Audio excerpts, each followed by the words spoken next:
Shalom saudara sekalian, apa kabar? Saya berdoa kiranya kita semua selalu di dalam perlindungan Tuhan.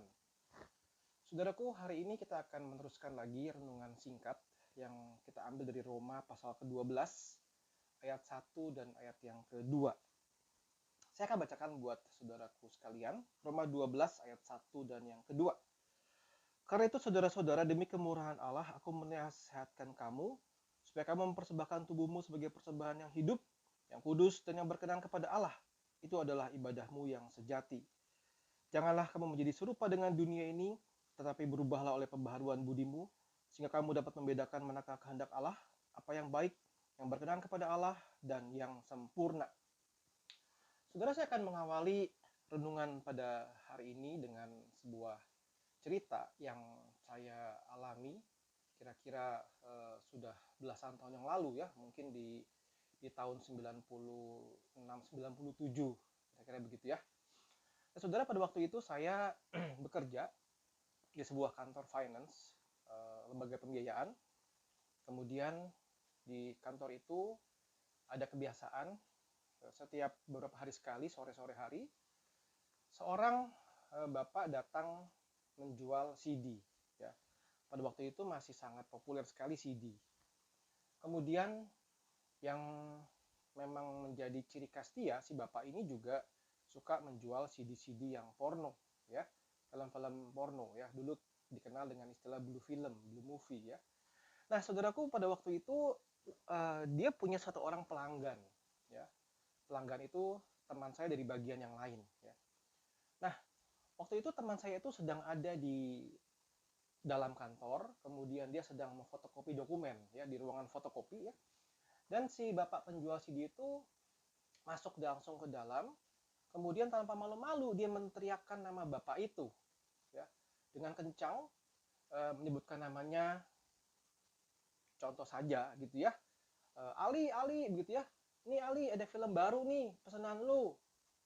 Saudaraku sekalian, semua orang di kantor senyum-senyum, ketawa-ketawa ya. Sementara si Ali di ruang fotokopi itu malunya luar biasa karena sekantor tahu dia sedang menunggu film baru itu. Dan yang memang membuat saya sangat mengganggu adalah si Ali itu namanya bukan Ali, tetapi namanya Ali itu mencerminkan nama orang Kristen. Jadi saat disebut nama itu, orang-orang tahu bahwa dia adalah orang Kristen. Dan ternyata dia punya habit ya, membeli, menonton video-video porno dari si penjual video itu. Saudara, saya langsung memikirkan begini ya, lalu apa bedanya antara kita orang Kristen, orang percaya, dengan orang-orang yang bukan orang Kristen, bukan orang percaya?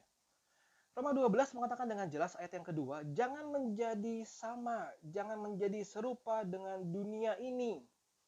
Saudara, ini satu pengertian yang sangat dalam sekali. Dikatakan di sini, do not be conformed to this world. Jangan menjadi sama. Jangan engkau tersistematisasi ya. Jangan engkau menyesuaikan diri sama ya. Dalam sisi apa? Visi hidupmu, nilai-nilai hidupmu, value-value-nya, lifestyle kamu dan sebagainya. Jangan menjadi sama. Tetapi firman Tuhan mengatakan, berubahlah oleh pembaharuan budimu. Kata berubahlah ya, dalam ayat yang kedua di dalam bahasa Indonesia disebut metamorphose. Itu awal kata metamorfosa. Nah, saudara, kita tahu bagaimana peristiwa metamorfosa ya. Bagaimana ada satu perubahan yang begitu radikal, perubahan yang menyeluruh dari dalam dan dari luar. Coba saudara-saudara ingat bagaimana proses metamorfosa seekor ulat yang sangat jelek sekali dan berubah menjadi kupu-kupu yang sangat indah.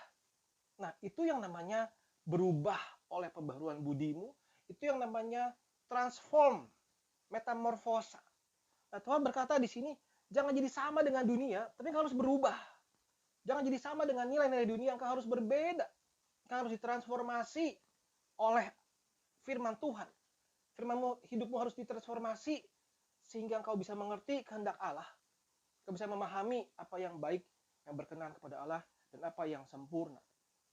So, sekalian, kita tidak dipanggil untuk menjadi sama dengan dunia ini. Ya. Coba kita bandingkan dengan Yohanes 15 ayat yang ke-19. Yohanes 15 ayat yang ke-19. Saya akan bacakan. Sekiranya kamu dari dunia, tentulah dunia mengasihi kamu sebagai miliknya. Tapi karena kamu bukan dari dunia, dan karena aku telah memilih kamu dari dunia, sebab itulah dunia membenci kamu. Sebuah pengajaran yang sangat jelas bahwa kita bukan dari dunia, kita tidak dipanggil dari dunia, kita bukan orang dunia. Kita sudah diselamatkan oleh Kristus, dipilih oleh Tuhan, sehingga dunia membenci kita. Dunia membenci pola pikir kita, dunia membenci kita punya point of view, visi kita, nilai-nilai kita. Kenapa? Karena kita bukan dipanggil dari dunia. Karena jikalau kita dipanggil, kalau kita adalah dari dunia, kita sama dengan mereka, maka dunia mengasihi kita. Dunia akan menerima kita. Karena itu, saudara-saudara sekalian, kita harus sungguh-sungguh ingat. Kita harus berubah. Kita harus ditransformasi. Kita harus jangan sama dengan prinsip-prinsip dunia. Nah, puji Tuhan. Kalau kita melihat proses transformasi ulat jadi kupu-kupu. Ada masa-masa 1 bulan selesai. Ada masa-masa bisa lebih dari 1 bulan, bahkan bisa 1 tahun penuh. Dari telur kemudian berubah menjadi ulat yang begitu jelek, kemudian berubah menjadi kepompong yang sepertinya diam saja, tapi karena di dalamnya ada kehidupan, transformasi, maka saatnya tiba kira-kira 10-15 hari, akan berubah menjadi kupu-kupu yang sangat indah. Saudara sekalian, kita membutuhkan 5 sarana. Yang pertama, kita percaya, kita bersyukur sekali karena Allah Bapa, sumber segala sesuatu, sumber segala anugerah yang memungkinkan proses transformasi hidup kita bisa terjadi. Segala sesuatu adalah dari Tuhan, dari Dia asalnya. Lalu yang kedua, kita bersyukur karena kita memiliki Yesus Kristus sebagai Tuhan dan Juru Selamat kita. Dialah agen transformasi. Dia yang sudah mati bagi kita. Dia yang menebus kita. Dia menebus hatimu. Dia yang memungkinkan kita memiliki transformasi di dalam hidup kita. Manusia lama kita tinggalkan, mengenakan manusia yang baru. Yang ketiga, kita bersyukur kita memiliki Roh Kudus. Yang di dalam hati kita akan terus mengajar kita. Roh Kudus terus-menerus menegur kita, mengingatkan kita akan hidup yang seharusnya kita lakukan. Yohanes 14 ayat 26. Sedikit geser dari pasal tadi, dikatakan begini. Jikalau penghibur yang akan kuutus dari Bapa datang, itu roh kebenaran yang keluar dari Bapa, ia akan bersaksi tentang aku. Roh Kudus akan menolong kita, terus mengajar kita, bersaksi tentang Kristus. Dan itu memampukan transformasi terjadi. Yang keempat, kita bersyukur bahwa Alkitab firman Tuhan sebagai sarana kita bisa juga mengalami pertumbuhan transformasi. Coba Bapak Ibu Saudara sekalian melihat 2 Timotius 3 ayat yang ke-16. 2 Timotius 3 ayat 16, saya akan bacakan langsung buat saudara sekalian. Segala tulisan diilhamkan Allah memang bermanfaat untuk mengajar, untuk menyatakan kesalahan, untuk memperbaiki kelakuan, dan untuk mendidik orang dalam kebenaran. Itu salah satu agen transformasi. Firman Tuhan. Karena itu tetap terus baca firman Tuhan setiap hari. Dan yang terakhir, kita bersyukur ada gereja Tuhan. Gereja Tuhan.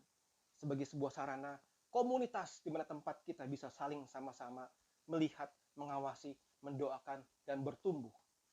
Kita tidak bisa sendirian. Kita butuh komunitas gereja. Nah, saudara sekalian, kiranya renungan ini boleh kembali ingatkan kita. Kita dipanggil untuk menjadi berbeda daripada dunia. Kita dipanggil jangan menjadi sama, tapi berubahlah. Berubahlah, transformasilah. Dan kita bersyukur karena Allah menyediakan sarana-sarana kita di dalam transformasi hidup kita. Kiranya Tuhan menolong kita sekalian. Tuhan memberkati.